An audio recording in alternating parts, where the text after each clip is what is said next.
grupo está conformado por Alfredo Álvarez Robles, Jaime Remero Martínez, Francisco Alberto Granadín, y mi persona que me habla, Juan David López. Primero con mi compañero Alfredo Álvarez, que habla sobre la conceptualización de los derechos fundamentales. Muy buenos días, nosotros somos estudiantes de la Universidad de Santander del Consultorio Jurídico y hoy les traemos una capacitación de brigada sociojurídica sobre los derechos fundamentales establecidos en la Constitución Política, el porqué de la importancia de los derechos fundamentales y cómo podemos nosotros hacer valer esos derechos que ahí se encuentran consagrados. En primer lugar, vamos a hablarles de qué son los derechos fundamentales. Y es importante señalarles que los derechos fundamentales son el núcleo esencial de nuestra Carta o Constitución Política. Ustedes han escuchado hablar de que hay una Constitución Política, ¿cierto? Y que esa Constitución Política establece una serie de derechos. Hay unos derechos a los cuales la Constitución los equipara en un capítulo que se llaman derechos fundamentales. Y se fundamentan en su esencia en que todo ser humano tiene una dignidad como ser humano que debe respetarse. Entonces, el constituyente de 1991, al crear la Constitución Política, creó un capítulo especial que le llamó Derechos Fundamentales y para el cual desarrolló una serie de herramientas para hacerlas defender. Entonces es importante tener en cuenta que uno de los aspectos fundamentales es que esos derechos fundamentales fueron positivados. ¿Qué quiere decir eso? Que fueron establecidos en una norma jurídica que es la Constitución Política, que es ley de leyes. Segundo, que los derechos fundamentales se aplican para todo el mundo. Tiene un principio que de pronto ustedes lo han escuchado en las capacitaciones que hemos hecho anteriormente, se llama el principio erga omnes, que significa que aplica para todos, es decir, sin distingo de sexo, raza, religión, etc. Todos son propietarios, son poseedores de esos derechos fundamentales. El otro aspecto importante es que los derechos fundamentales, al estar consagrados en la Constitución e invocar su protección, no necesitan estar desarrollados en una legislación. Que el mero hecho de que esté en la Constitución, usted puede invocar la defensa de ese derecho constitucional ante la vulneración de una autoridad o de por ejemplo, una EPS, que no es una autoridad, pero la ley permite que se pueda invocar la acción de tutela para proteger ese derecho fundamental. Los derechos fundamentales son inalienables. ¿Qué significa? Que no se le puede quitar a nadie. Es decir, así la persona que esté privada de la libertad tiene esos derechos fundamentales, no los pierde. Son imprescriptibles, es decir, que nunca se agota ese derecho de la persona, nunca lo pierde. Entonces esa es la imprescriptibilidad. Y lo otro es que los derechos fundamentales han venido generando un desarrollo progresivo en la medida en que la Corte Constitucional ha extendido, digamos, esa categoría de derechos fundamentales a otros derechos. Por ejemplo, el derecho a la salud, que inicialmente no estaba catalogado como tal, y por conectividad con otro derecho, que es el de la vida, se considera un derecho fundamental tutelable por el ordenamiento jurídico. Entonces, en la conceptualización de esos derechos fundamentales también es importante tener en cuenta que constituyen una parte esencial del ordenamiento jurídico. Están establecidos en la Constitución y también tienen unos desarrollos en algunas leyes. Se rigen con la base al respeto a la dignidad humana, porque cada persona tiene el derecho de gozar de esos derechos fundamentales con la mera condición de ser un ser humano. Todos los seres humanos tienen derecho a los derechos fundamentales. Y los derechos fundamentales fue una manera de establecerle límites al gobernante, porque finalmente el funcionario, el servidor público, abusaba del ciudadano. Entonces esos abusos del ciudadano lo que busca el ordenamiento jurídico es ponerle freno a la autoridad que vulnera un derecho fundamental, permitiéndole a las personas utilizar unos instrumentos jurídicos como la acción de tutela. Y por último, son directamente exigibles y protegibles a través de mecanismos judiciales, dentro de los que ya hemos visto la acción de tutela, que más adelante se desarrollará y explicará. Hay otro aspecto importante de los derechos fundamentales que se consideran el pilar esencial de la consolidación del Estado Social de Derecho. Ustedes han escuchado a muchas personas de que Colombia es un Estado social de derecho, y esa palabra social está amarrada a ese principio que se llama dignidad humana, que todos los humanos, todas las personas, por su condición de personas, deben respetarse de la dignidad humana. Finalmente hay algo importante señalar, y es que los derechos fundamentales son de protección inmediata. ¿Qué significa? Que frente a la vulneración de los derechos fundamentales, usted pueda acudir a la acción de tutela para que el juez ordene el restablecimiento de ese derecho y se permita el goce efectivo, porque los derechos no son para estar como una letra muerta en la Constitución política y en las leyes, sino para que las personas los ejercitan y los gocen efectivamente. El derecho a la vida no es simplemente si tiene derecho a la vida, pero ¿qué pasa si le niegan un medicamento para un tratamiento de una enfermedad? El derecho a la vida termina poniéndose en riesgo. Entonces, por eso se dice que son de aplicación inmediata. Bueno, un segundo tema que le corresponde al compañero Juan David es la perspectiva internacional de los derechos fundamentales.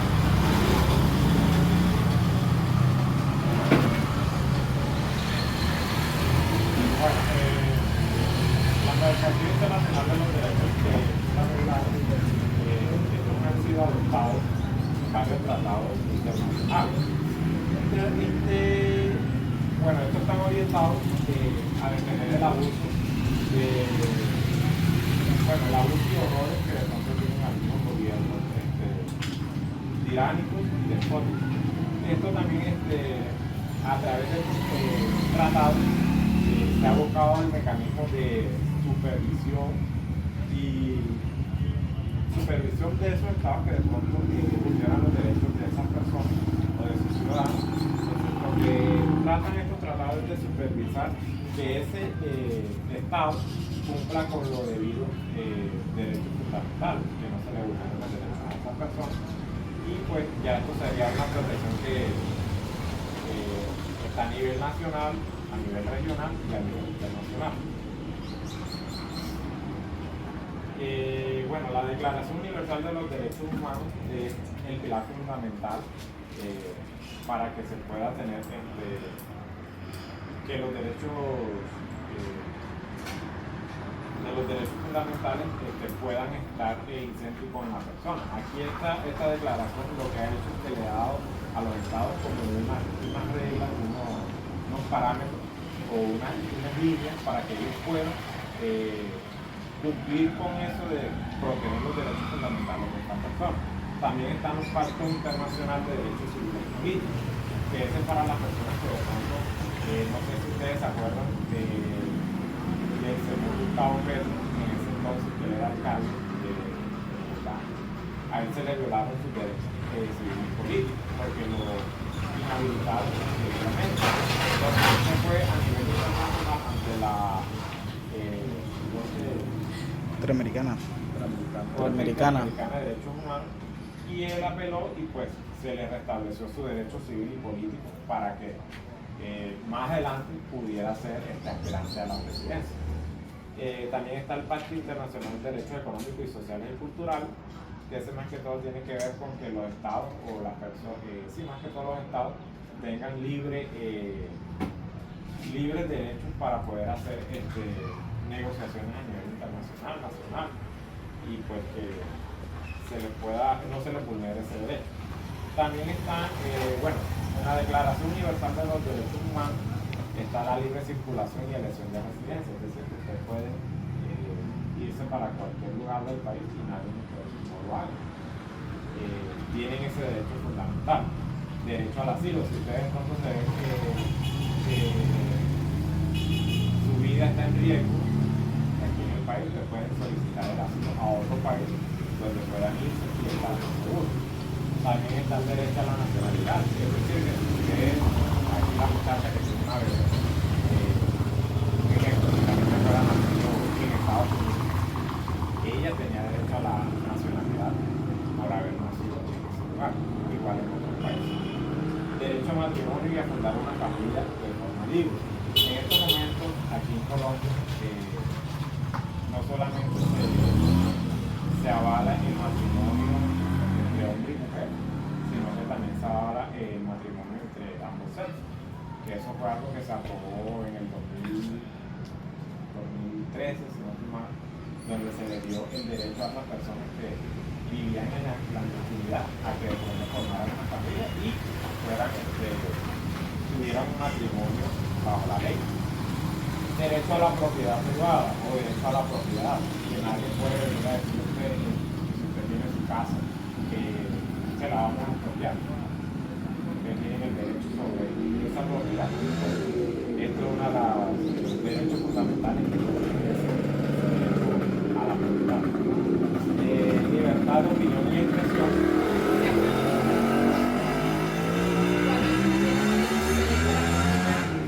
El Estado no puede quitar, sí puede quitarte la casa o algo, por lo menos he escuchado decir que cuando la persona no paga los impuestos, creo que es el impuesto predial, algo así, te pueden quitar el bien. Pueden embargar cuentas ya personales, cosas así, pero de decir que toque porque no han pagado el impuesto predial, te van a quitar la casa. Libertad de opinión y expresión, como lo dijo mi compañero hace poco, nosotros somos un Estado social de derecho y entre ese Estado está la libertad de opinión y expresión que todavía tenemos, algo que de pronto con lo que no cuentan nuestros hermanos compatriotas y venezolanos que no tienen libertad de expresión, entre otros países, por ejemplo China, Corea del Norte, que no cuentan con libertad de expresión, porque tienen un Estado que ha sido tiránico con ellos, entonces le ha quitado esa expresión a los ciudadanos.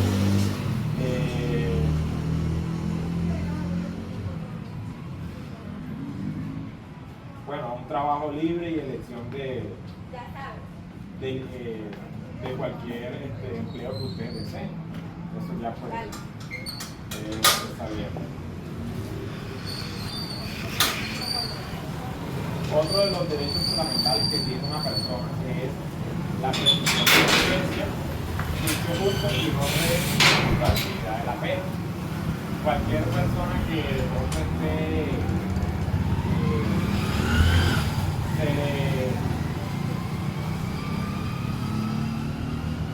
que de pronto le estén señalando de que cometió algún delito, hasta que esa persona no se le encuentre culpable, se presume su inocencia. Hasta que no se le haya declarado una pena, que ya esté en cárcel o tenga restricción de la libertad, no puede ser, tiene que ser declarado inocente hasta que no se demuestre lo contrario. Derecho a la intimidad y a la honra.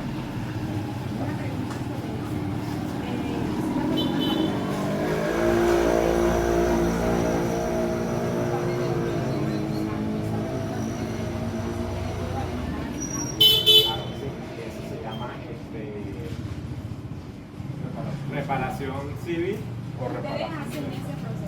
Por ejemplo, usted la detienen, le dictan medidas de aseguramiento intramoral en una cárcel, pero a usted después no le comprueban lo que le están imputando, el delito que le están imputando, o a usted se le causó un daño, un perjuicio. Usted puede solicitar una reparación civil para que el Estado le indemnice por esos perjuicios ocasionados, daño moral puede ser, o por ejemplo lo que dejó de devengar si trabajaba. Esos son perjuicios, todo es daño moral y también daño patrimonial.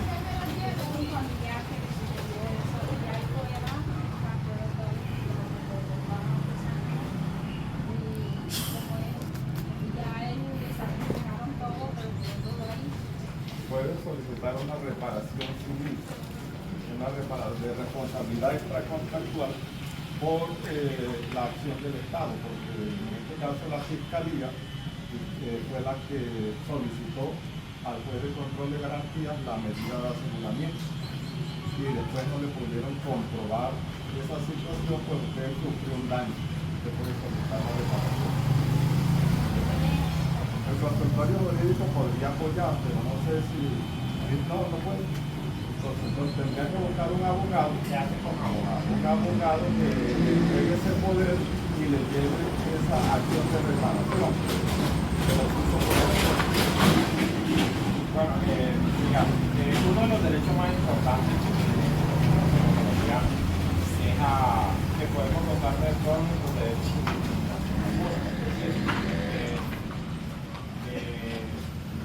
ya sea por raza, sexo o cultura, cualquier persona puede gozar de este derecho y no puede ser discriminado.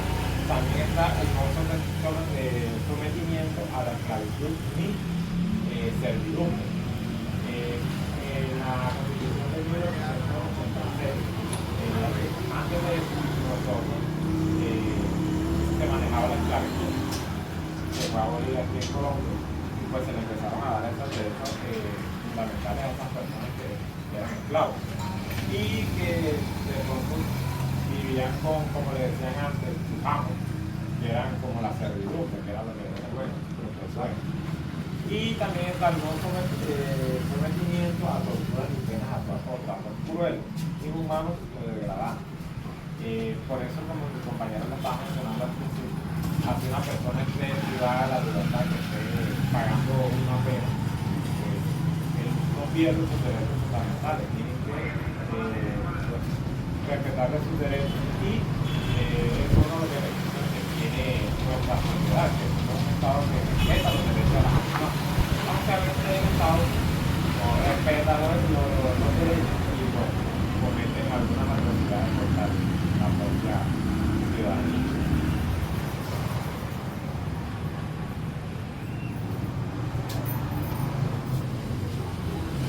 Bueno, el Pacto Internacional de los Derechos Civiles y Políticos tiene algunos derechos importantes que son libertad de movimiento, libertad de expresión, libertad de pensamiento, libertad de conciencia y religión, el derecho al debido proceso y al juicio público.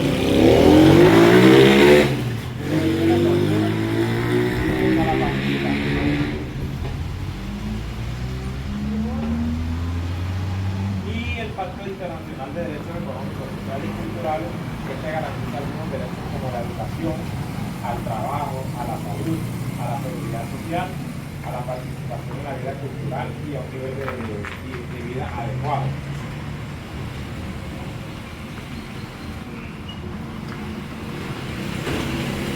Bueno, a nivel internacional, el sistema de protección de los derechos humanos a nivel internacional está por el alto comisionado de la Mujer, el Consejo de Derechos Humanos, el Comité de Supervisión de Tratados y la Corte Penal Internacional. Ahí es donde de pronto si una persona ve que se le han violado o una comunidad ve que se le han violado sus derechos, está ante la Corte. Después de haber cumplido todo el por ejemplo, si de pronto ve que están violando el derecho a la vida de una persona, va y se coloca la denuncia ante la Fiscalía, ante la Procuraduría, ya después ante la Defensoría del Pueblo. Si ya de pronto ven que no hacen nada ahí, se puede ir a nivel nacional y de ahí a nivel internacional. El sistema interamericano, es decir, para aquí entre América Latina, está la Comisión Interamericana de Derechos Humanos, la Corte Interamericana de Derechos Humanos, que es la garante de la Convención Americana de Derechos. Ella es la que protege los derechos de aquí de la América. El que le dije antes a nivel internacional, es decir, Europa, todo eso, entonces ahí aplica para ella. Y el interamericano es nada más aquí en América Latina. Bueno, ese es todo por hoy. Primero con mi compañero. Tengo una pregunta. Claro. Si yo por lo menos digamos no puedo tener familia que pues tengo mi matrimonio, ¿a dónde dónde puede dirigirse uno. Sí, o sea, un lugar de adopción o cuestión sí creo que es legal, ¿no? Para tú adoptar. Ajá. Ante Ya el- teniendo, ante el- digamos, mi matrimonio, porque sé que... Bueno, aquí en Colombia la entidad la entidad que está que es la encargada de velar por los derechos de los niños, de la familia en el ICB. Ellos también son los encargados de que si una familia quiere adoptar, ellos les hacen el proceso. Tú te acercas allá, te hacen como una verificación socioeconómica, tienes que enterarte del proceso para poder adoptar a un niño o una niña. Psicológicamente también, tanto tu pareja como tú, le hacen pruebas psicológicas para ver que no haya algún problema que de pronto vaya a cometer y de pronto la niña sea la que tenga la aptitud para poder garantizarle todos los derechos a los niños, porque precisamente los derechos de los niños que están consagrados en el artículo 44 de la Constitución son derechos fundamentales y hay una primacía del derecho del niño por encima del derecho suyo y de su esposo a tener un hijo. Entonces, por ejemplo, el pegarle el derecho de corrección no le da un derecho de maltrato, porque acá hay un derecho fundamental que se estaría vulnerando y cualquier persona podría invocar la protección de los derechos de ese niño. Incluso el mismo ICB, la Procuraduría contra la que más adelante le explicará cuáles son los órganos que existen para proteger los derechos de cualquier persona. En ese caso usted también puede acudir a Profamilia, que Profamilia es una entidad del Estado que apoya en los temas de las personas que tienen dificultades de procreación. Le hacen las valoraciones, los estudios y miran cuál es la persona que tiene el problema, si es necesario hacerle un tratamiento antes de, por ejemplo, irse a un proceso de adopción. Primero mirar si tiene capacidad o puede recuperar la capacidad procreativa. Ahí está primero Profamilia y el ICD, ya si no hay opción de tener familia, de tener hijos. ¿Se quedó claro? Muchas gracias.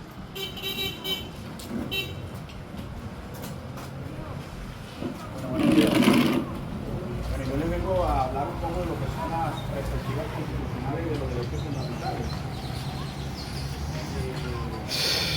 Tenemos que, como decía mi compañero, los derechos fundamentales son ese conjunto de derechos y libertades que tienen o que tenemos todas las personas por el simple hecho de ser seres humanos, por el simple hecho de nacer, ya tenemos inherentes unos derechos fundamentales.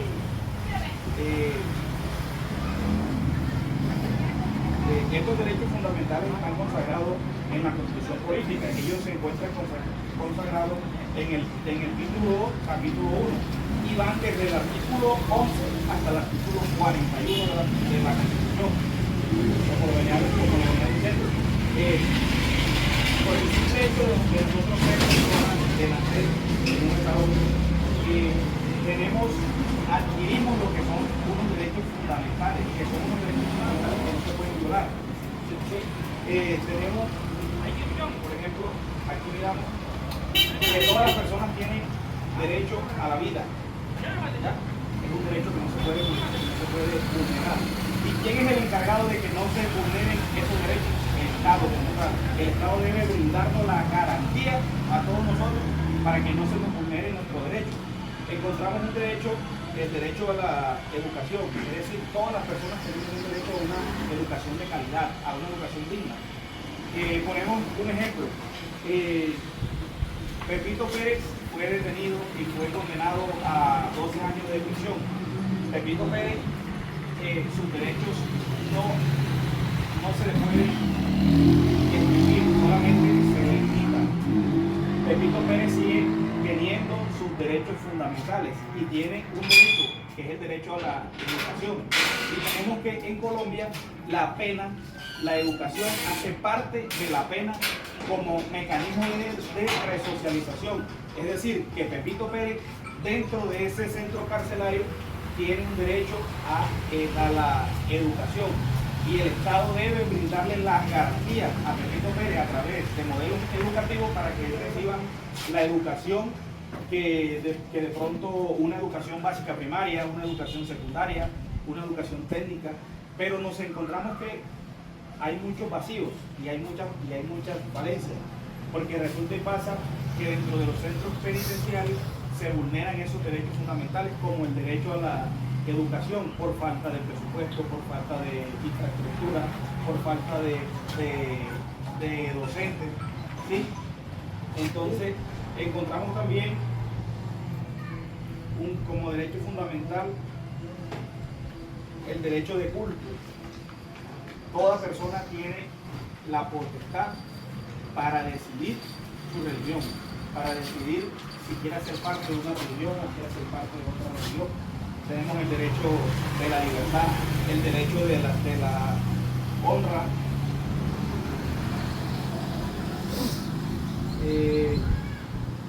Aquí también como derecho fundamental tenemos el derecho de petición, tenemos el derecho a la salud.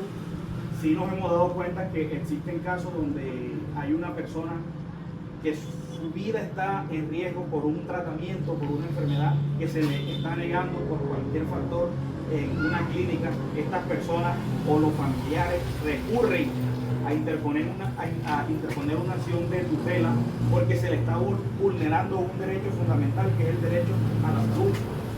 Entonces vemos que esa acción de tutela al momento de llegar al despacho judicial, ¿qué tienen que hacer esos jueces constitucionales? Porque todos los jueces son constitucionales. ¿Qué tienen que hacer? Dejar lo que están haciendo y responder esa tutela. ¿Por qué? Porque es un derecho fundamental que se tiene que responder inmediato, se tiene que dar solución ya. ¿Sí? Y vemos que nos toca invocar eso para que nos puedan respetar nuestros derechos a la salud.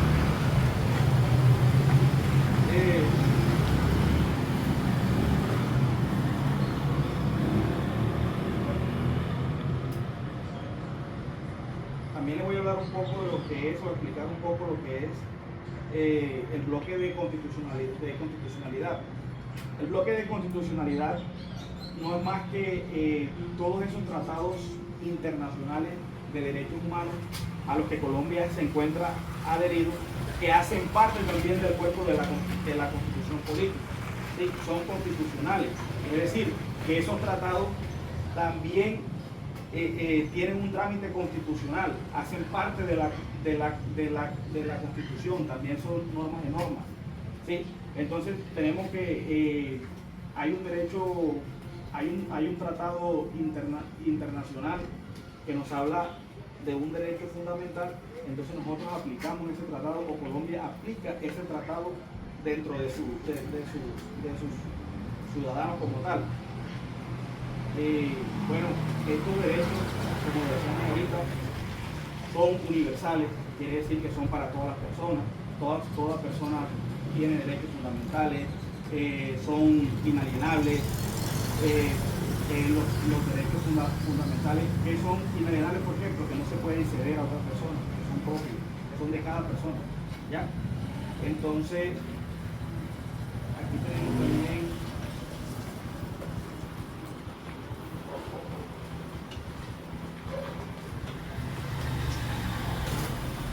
aquí como derecho fundamental, existe un derecho llamado la libertad de acción para realizar labores en sociedad, derecho a construir,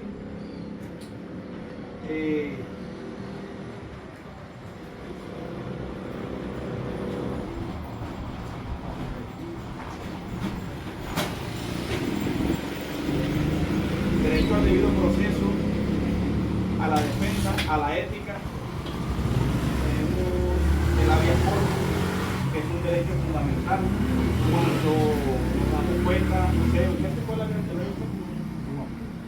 Bueno, que el habeas corpus es un derecho que se puede invocar en cualquier momento cuando nos damos cuenta de que hay una persona que está privada de la libertad sin justa razón. Podríamos decirlo así, es decir, yo siento que mi hermano o está privado de la libertad y no hay una razón justa para que esté privado de la libertad, yo puedo invocar esto lo que es el habeas corpus. Eso lo pide la persona que está presa, el familiar. Cualquier persona. Cualquier persona. No solamente la persona que está detenida, sino cualquier persona puede hacerlo. Puede invocar el habeas corpus. Una pregunta, no está en el mismo contexto, pero una persona, por decir, yo demandé al que era el esposo mío, que es el papá de mis hijos, y lo demandé hace 4 años, quedamos en un acuerdo en el cual él me tenía que dar una cuota mensual, y hasta la fecha él nunca cumplió con eso. ¿Qué debo hacer ahí? Pero ese acuerdo lo hicieron en un acuerdo. Una citación y todo. Y él incumplió. Y él cumplió, o sea, hasta la fecha que lleva 4 Pero años. ya ese acuerdo, me dijo usted, ya eso hace trámite, eso, o sea, ya usted con ese acuerdo, para explicárselo así, puede ir a Google y hacer exigible ese acuerdo. ¿Ya? Embargar. Ya puede embargarlo, porque es que ya él incumplió ese acuerdo. Una acción ejecutiva. Pero me dijeron que eso ya no se, que uno le puede pagar el sueldo que ya no se puede.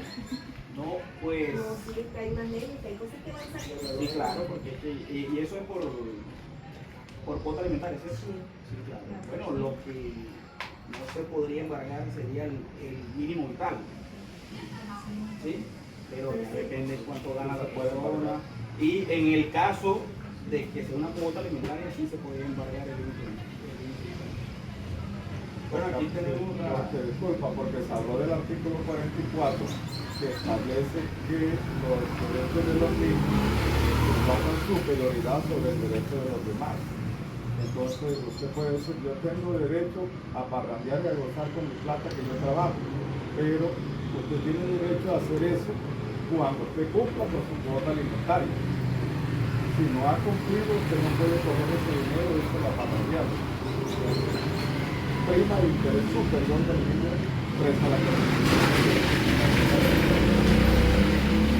no, que yo me gano el mínimo, sí que te puedes ganar el mínimo, pero tienes que darle a tu hijo alimentación, darle a tu hijo. Es una cuota que daba los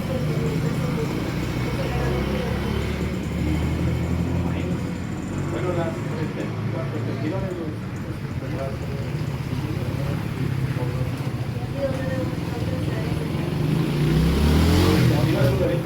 ¿Cuál es la situación?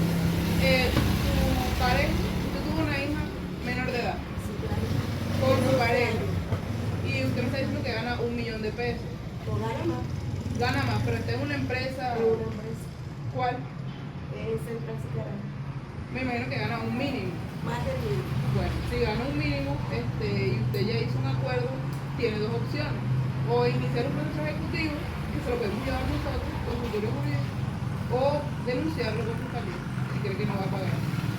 Con el proceso ejecutivo le embargan las cuentas o le embargan los bienes que tenga, y con el proceso en la fiscalía, pues pueden penal, Judicializar. ir a la cárcel.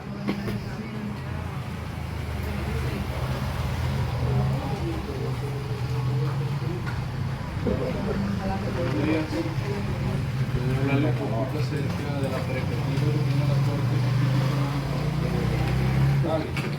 Bueno, la Corte aquí en Colombia consideran que estos derechos fundamentales son universales. ¿Qué quieren decir? Que deben protegerse tanto aquí en el territorio colombiano, también se pueden hacer en el ámbito internacional, en el ámbito de la iglesia, que fue que lo levantó la Corte. Bueno, para la Corte estos derechos son excepciones porque acá regula lo que es la igualdad y la justicia que debe de permanecer y que debe existir entre varias o distintas personas.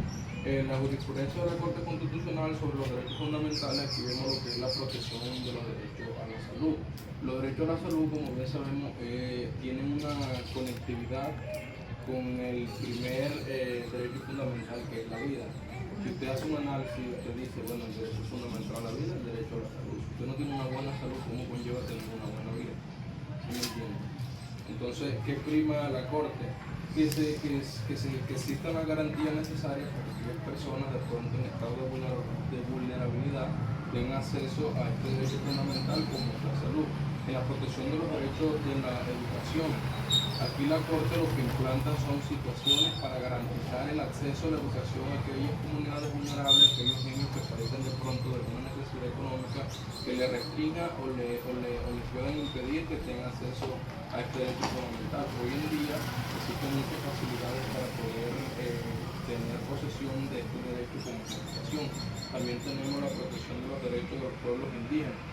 Ustedes saben que los pueblos indígenas, la mayoría manejan leyes distintas, se regulan de una forma distinta, pero por ese simple hecho no significa que estos pueblos indígenas no tengan de pronto la oportunidad de carecer de estos derechos fundamentales, a pesar de que ellos de pronto en su obra fúnebre realizan rituales distintos, pero ellos también tienen sus derechos fundamentales a los cuales se deben regir y se deben respetar de la misma forma que nosotros, que somos personas, como decimos por aquí, distintos a ellos por ser indígenas.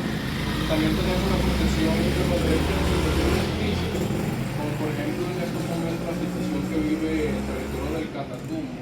Aquí la Corte lo que implementa son estrategias para poder de pronto brindarles apoyo a esta comunidad que padece de esta crisis, la guerra, de pronto una mala alimentación, también los fenómenos naturales que afectan directamente a estos municipios, pues aquí también se ven la protección de estos derechos en situaciones de crisis. También vemos los derechos fundamentales de aplicación inmediata, que uno de los compañeros ahorita lo explicó. Estos son aquellos que no requieren de pronto de ningún desarrollo legislativo para que pueda hacerse cumplir. Y por último tenemos los derechos fundamentales de los niños y niñas y adolescentes, que estos derechos están por encima de cualquier otro derecho fundamental. Por aquí prima el bienestar del niño. Aquí vemos de pronto varios derechos fundamentales en uno, como el derecho a la salud, a la educación, y por eso tiende a ser uno de los más importantes.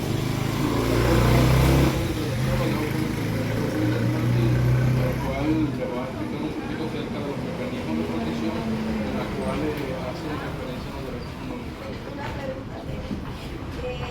He visto situaciones que de pronto una madre estaba entregando el niño y uno denuncia que eso, yo sé que eso con el bebés, uno lo denuncia porque ellos dicen que quién fue la persona igual que la policía que denunció que ese niño lo está maltratando. No puedo entender. La vecina está ahí pegándole al niño y está le da sus buenas palizas, esa carretera que por ella es un niño como un nazareno, para allá y para acá. Y uno como vecino se da cuenta y uno llama al bienestar familiar y cuando ellos llegan, ellos hacen su labor, pero ellos le dicen quién llamó. ¿Quién fue la persona que lo denunció? Exactamente, y lo mismo la policía, porque a mí me consta de eso. Porque allá fueron a levantar la casa piedra porque uno echó la piedra. Exactamente. Como que no le gustó de pronto que otra persona Exactamente, entonces ahí que debe hacer uno. ¿Cómo se hace? Modificar la confidencialidad porque Por eso es que todo el mundo se queda callado y no dice nada. Pues por eso. Existe un derecho también que es derecho como dice el compañero de confidencialidad. Así se evita este inconveniente, porque ya ese tema de violencia intrafamiliar a muchas personas de pronto no le gusta que otros sepan, porque es su vergonzoso. Entonces en ese caso nos solicita, cuando no hace esa llamada, que se reserve el derecho de la confidencialidad, y así usted evite su sufrimiento, cualquier persona. Si la policía sabe que debe de hacer una protección de aquella persona que manifiesta el nombre de De pronto hace un mal procedimiento, pero usted como ciudadano se solicita. Para que evite de pronto. Por eso es que cosas que uno no sabe.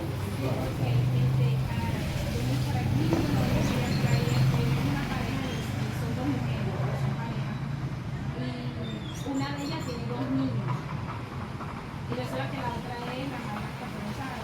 Son parejas y las dos le dan golpes a su padre, más al más grandecito. Entonces, Alicia logró denunciarla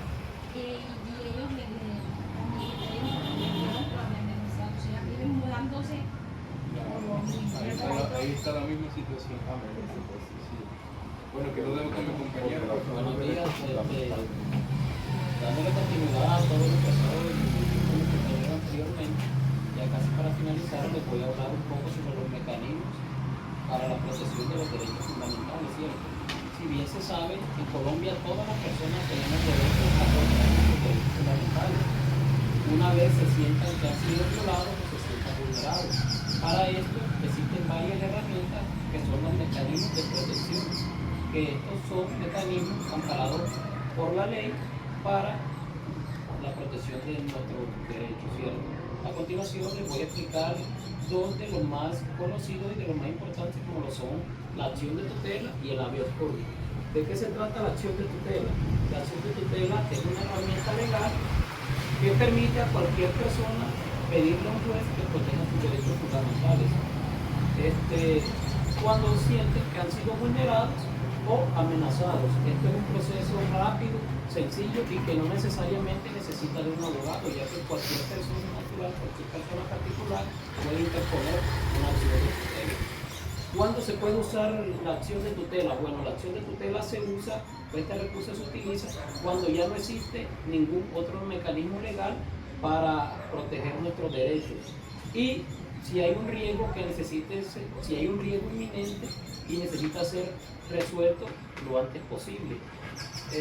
¿Contra quién se puede presentar la acción de tutela? Bueno, la acción de tutela podemos presentarla contra cualquier entidad pública o personas particulares que presten un servicio público, como lo es la educación o la salud, por ejemplo.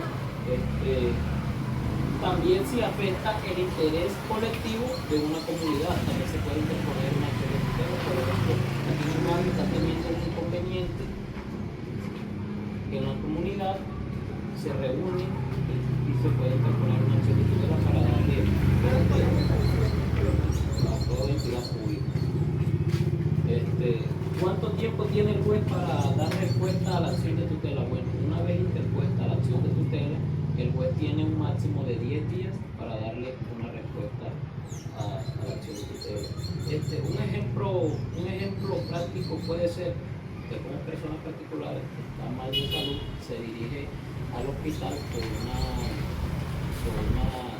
complicación médica y en el hospital le dicen que porque le dice su EPS que al no tener al no tener una orden firmada, pues no la pueden atender. Ahí están vulnerando el derecho a la vida y el derecho a la salud. El pueblo tiene derecho de poder. La otra es el habeas corpus. ¿Qué es el habeas corpus? Bueno, el habeas corpus es un mecanismo para proteger el derecho a la libertad personal, ¿cierto? Se usa cuando una persona se le priva de su libertad de forma ilegal, sin alguna orden judicial, o si después de la detención se le prolonga el tiempo detenido sin alguna justificación.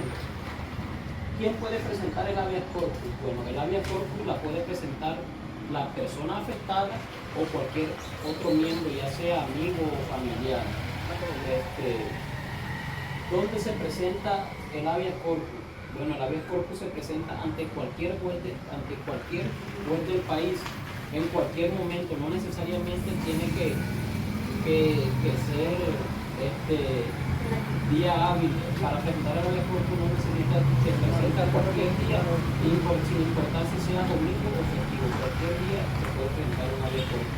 Y un juez tiene, para responder al habeas corpus o la petición, un máximo de 36 horas para dar respuesta. Un ejemplo del habeas corpus puede ser una persona se encuentra en una marcha pacífica, la policía lo detiene y no lo presentan ante un juez y tampoco pues, se le da razón legal de por qué la detención. Ahí un familiar o un amigo se puede presentar ante un juez y solicitar el habeas corpus para que éste determine si es legal la detención o si le hay alguna justificación y pueda ser liberada esta persona.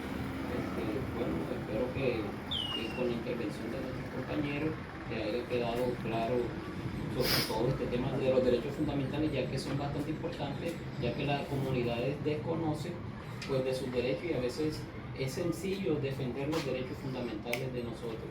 Entonces cualquier intervención o pregunta que tengan, aquí están tanto yo como mis compañeros para darle respuesta. Aquí tenemos unos folleticos que le vamos a hacer llegar para que usted tenga más información al respecto.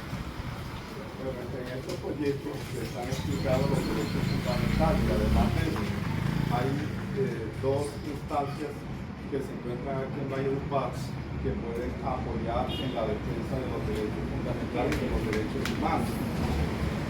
La primera es la Procuraduría General de la Nación, que tiene sede aquí en Valledupar. La Defensoría del Pueblo, ¿la han escuchado? La Defensoría del Pueblo y la Personería, ¿la han escuchado? Que queda cerca ya de la Plaza Alfonso López. La Personería puede instaurar usted puede ir a la Personería y allá le brindan todo el apoyo para instaurar una acción de tutela, le ayudan a redactar todo el procedimiento, porque la ley les permite a ellos, a través de la delegación que le da la Defensoría del Pueblo, que le da una autorización, un poder a las personerías municipales y distritales para ayudar a presentar a las personas que lleguen a solicitar o incluso que ellos consideren que se les está vulnerando un derecho como un niño. Ellos pueden utilizar los mecanismos de protección de los derechos fundamentales, interponer una acción de tutela, pueden también interponer una vía corta, pueden también ayudarle a un derecho de petición, pero el mecanismo más idóneo es para el caso de si es de la libertad, es el habeas corpus. ¿Por qué? Porque se tiene 36 horas para resolverlo, mientras que la acción de tutela tiene ¿cuántos? 10 días. Entonces, en el caso de que una persona está privada de la libertad, pues se le debe instaurar el habeas corpus, porque es un mecanismo más expedito. Pero si ya no se trata de la libertad, sino que usted tiene que presentar una tutela porque no le están autorizando un tratamiento médico, entonces interpone una acción de tutela y la personería municipal puede ayudarle a usted para que a través de un juez de la República le conceda la protección y le ordenen a la EPS que se le realice, se le autorice el tratamiento médico. O por ejemplo, en el caso que no le dan para el tratamiento, en casos como Romanía o Ciudadana, que tienen que desplazar a Valledupar y las personas no cuentan con los recursos económicos. Le solicita a la EPS le toma del pelo, no le responde, entonces usted va a la personería y la personería le interpone una acción de tutela y con eso se le ampara. ¿Qué pasa si la EPS no cumple con lo ordenado por el juez? ¿Qué pasaría? Se puede solicitar una orden de desacato. Entonces, ¿qué pasa si la persona incumple el desacato? Porque también incumplen el desacato. Entonces viene una orden de arresto. Entonces ustedes se han escuchado, ¿no?, que a veces los alcaldes incumplen una orden judicial, entonces lo arrestaron por incumplir una acción judicial. Entonces hay unos mecanismos que se pueden utilizar para proteger y hay una instancia del Estado, porque de pronto las personas que no manejan temas jurídicos les queda difícil. Pero hay una instancia que lo apoya, principalmente la personería municipal. Después pueden ir a la Defensoría del Pueblo, pueden ir a la Procuraduría, pueden ir a solicitar apoyo al consultorio jurídico de la Universidad de Santander o de otras universidades que existen aquí en el espacio.